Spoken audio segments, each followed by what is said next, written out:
One beautiful heart is worth more than 1,000 beautiful faces.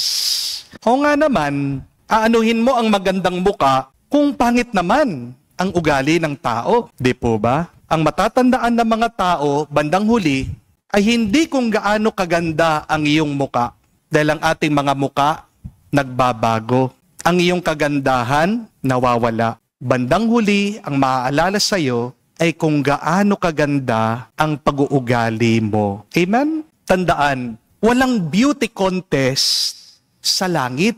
Ang pinapapasok ng Diyos sa kanyang kaharian ay hindi po yung mga flawless skin. Ang pinipili ng Diyos bandang huli ay yung mga may flawless character.